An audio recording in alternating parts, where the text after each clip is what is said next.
Jesus went forth with his disciples across the Kidron Valley, where there was a garden, which he and his disciples entered. Now Judas, who betrayed him, also knew the place, for Jesus often met there with his disciples. So Judas, procuring a band of soldiers and some officers from the chief priests and the Pharisees, went there with lanterns and torches and weapons. Then Jesus, knowing all that was to befall him, came forward and said to them, "Whom do you seek?" They answered him, "Jesus of Nazareth." Jesus said to them, "I am he." Judas, who betrayed him, was standing with them. When he said to them, "I am he," they drew back and fell to the ground. Again he asked them, "Whom do you seek?" And they said, "Jesus of Nazareth." Jesus answered, "I told you that I am he. So if you seek me, let these men go." This was to fulfill the word which he had spoken, "I did not lose a single one of those whom you gave me." Then Simon Peter, having a sword, drew it and struck the high priest's slave and cut off his right ear. The slave's name was Malchus. Jesus said to Peter, "Put your sword into its sheath. Shall I not drink the cup which the Father has given me?"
So the band of soldiers and their captains and the officers of the Judean authorities seized Jesus and bound him.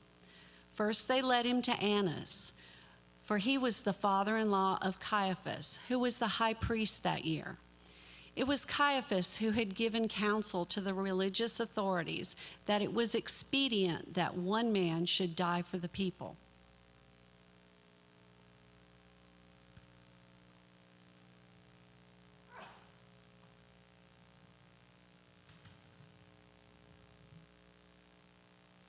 Simon Peter followed Jesus, and so did another disciple.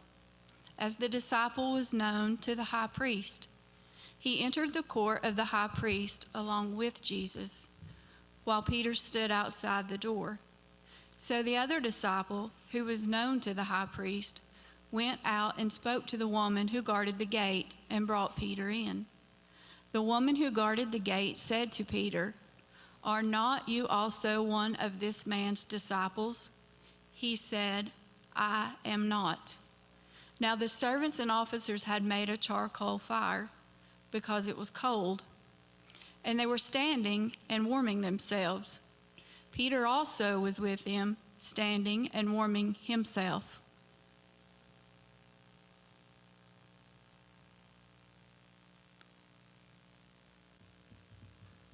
The high priest then questioned Jesus about his disciples and his teaching.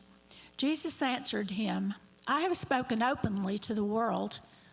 I have always taught in the synagogues and in the temple, where all Jewish people come together. I have said nothing secretly. Why do you ask me? Ask those who have heard me what I said to them. They know what I said." When he had said this, one of the officers standing by struck Jesus with his hand, saying, "Is that how you answer this high priest?" Jesus answered him, "If I have spoken wrongly, bear witness to the wrong. But if I have spoken rightly, why do you strike me?" Annas then sent him bound to Caiaphas, the high priest.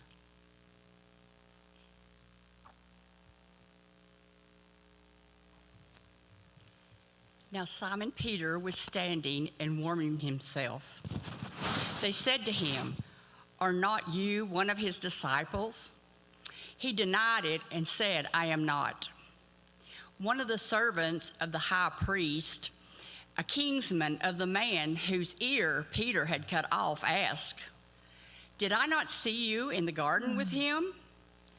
Again, Peter denied it, and at once the cock crowed.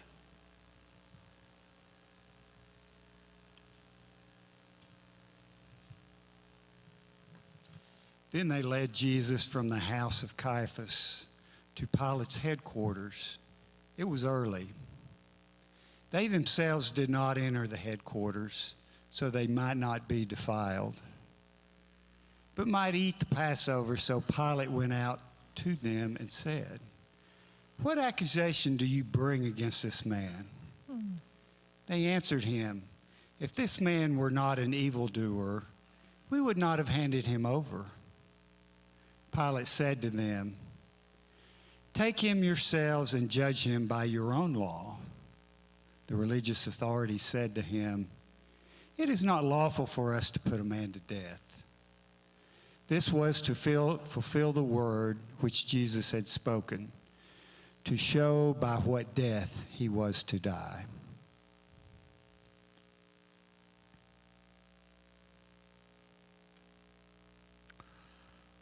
Pilate entered the headquarters again and called Jesus and said to him, "Are you the king of the Jews?"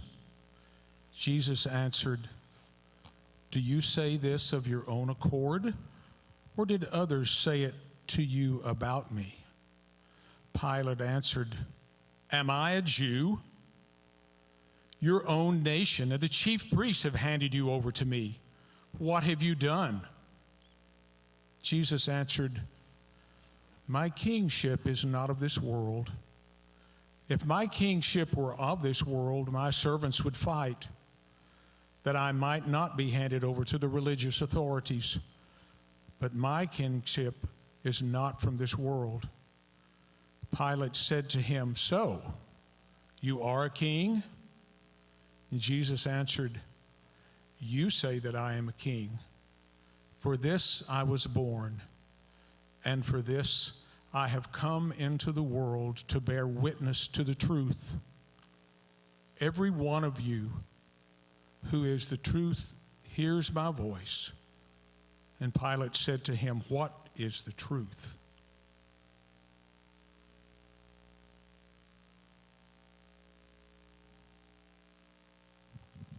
After Pilate had said this, he went to the religious authorities again and told them, "I find no crime in him, but you have a custom that I should release one man for you at the Passover.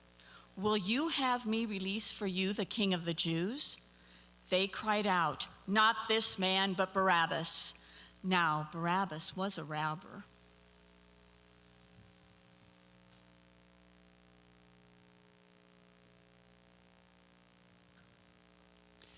Then Pilate took Jesus and scourged him, and the soldiers plaited a crown of thorns and put it on his head, and arrayed him in a purple robe. They came up to him, saying, "Hail, King of the Jews!" and struck him with their hands. Pilate went out again and said to them, "See, I am bringing him out to you, that you may know that I find no crime in him." So Jesus came out, wearing the crown of thorns and the purple robe. Pilate said to them, "Behold the man." When the chief priest and the officers saw him, they cried out, "Crucify him! Crucify him!" Pilate said to them, "Take him yourselves and crucify him, for I find no crime in him." The religious authorities answered him, "We have a law, and by that law he ought to die, because he has made himself the Son of God." When Pilate heard these words, he was more afraid. He entered the headquarters again and said to Jesus, "Where are you from?" But Jesus gave no answer. Pilate therefore said to him, "You will not speak to me? Do you not know that I have the power to release you and power to crucify you?" Jesus answered him, "You would have no power over me unless it had been given you from above. Therefore, he who delivered me to you has the greater sin."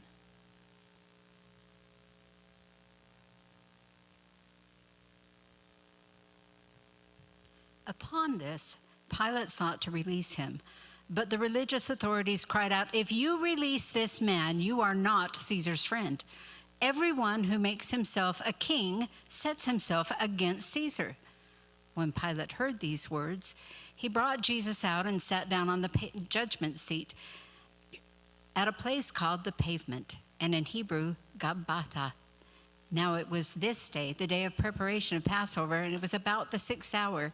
And he said to the religious authorities, "Behold your king." And they cried out, "Away with him! Away with him! Crucify him!" And Pilate said to him, "Shall I crucify your king?" And the chief priest answers, "We have no king but Caesar." And they handed him over to be crucified.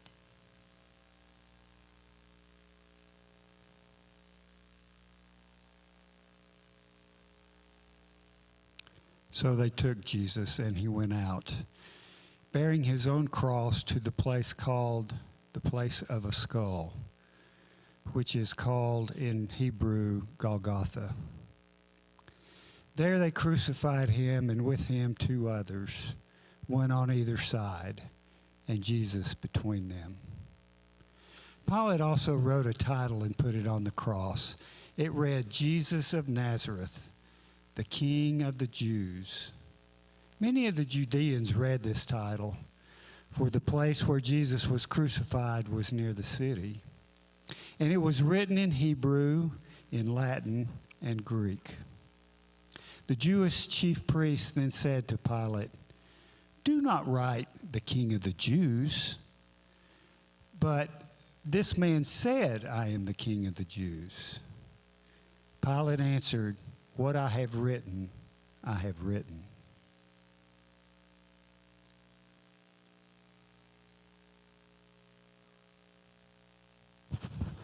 When the soldiers had crucified Jesus, they took his garments and made 4 parts, one for each soldier.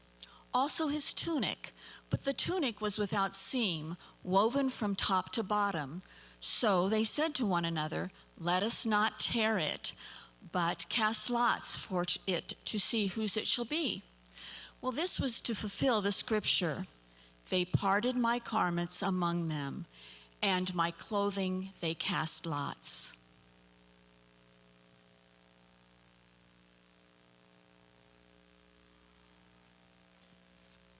So the soldiers did this.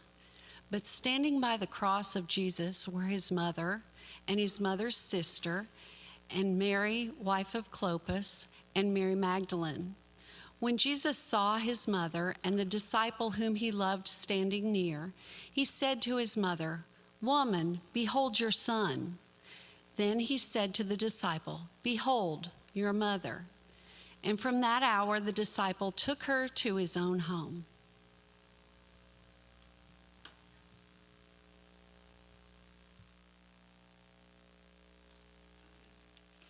After this, Jesus, knowing that all was now finished, said, to fulfill the scripture, "I thirst." A bowl full of vinegar stood there. So they put a sponge full of the vinegar on hyssop and held it to his mouth. When Jesus had received the vinegar, he said, "It is finished." And he bowed his head and gave up his spirit.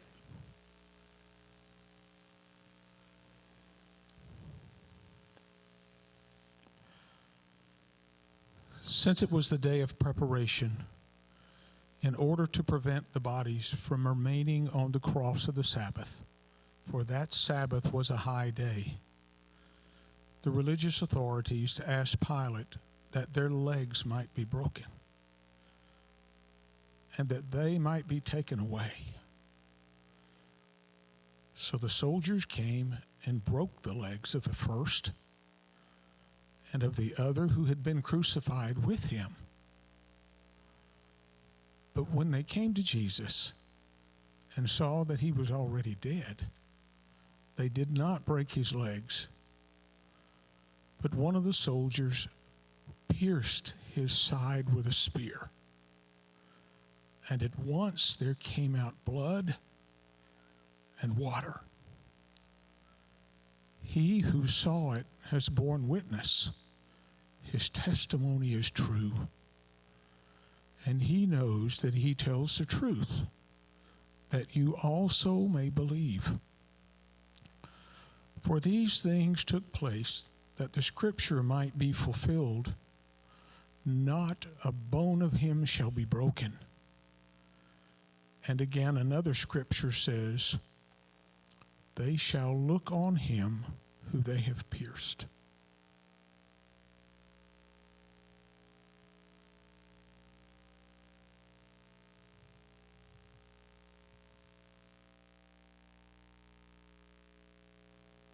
After this, Joseph of Arimathea, who was a disciple of Jesus, but secretly, for fear of the religious authorities, asked Pilate that he might take away the body of Jesus. And Pilate gave him leave. So he came and took away his body. Nicodemus also, who had at first come to him by night, came bringing a mixture of myrrh and aloes, about 100 pounds weight. And they took the body of Jesus and bound it in linen cloths with the spices, as is the burial custom of the Jews. Now in the place where he was crucified, there was a garden, and in the garden a new tomb where no one had ever been laid. So because of the Jewish day of preparation, as the tomb was close at hand, they laid Jesus there.